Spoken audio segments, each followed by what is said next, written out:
Let's take a second and look at a forehand ground stroke.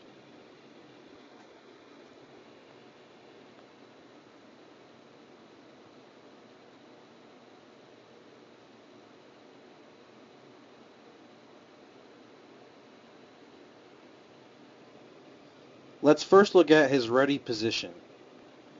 At first we can see he's in a nice bent stance and he's on the balls of his feet.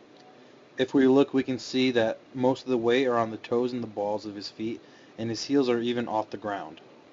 His knees are also slightly bent. He has his chest nice and square to the court, and his racket is also in a nice neutral position. As he sees the ball coming, he changes his position by turning his shoulders away from the court. As we can see in the slow motion video, he switches his feet and he gets ready to hit the ball. Now again, let's watch as he moves to the ball and he changes his position on the court. Now we're going to stop here and we'll look at where the racket is right before he makes contact. When we look, we can see when he brings the racket back, it has a nice position and location.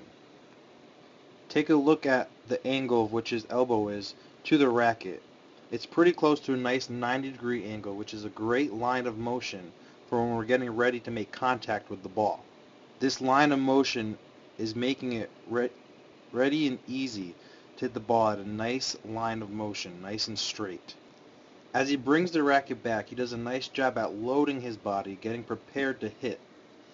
As we watch, we can see that he pulls his left elbow back, creating tension on his back so he can rotate through the hit.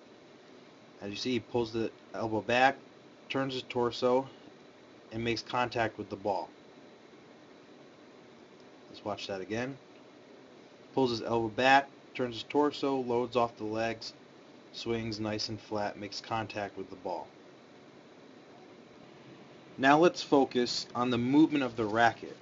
In the forehand swing, we want to try to swing the racket so it goes from high to low, or vice versa, depending on the hit. So in this case, we want to go from low to high. So let's see if the racket finishes above the top red line. If it finishes above the top red line, we know he has a good motion on the racket. So we see he finishes above the red line. So now let's look at that again. Starts in between, finishes above the red line. So now let's look at the contact with the ball.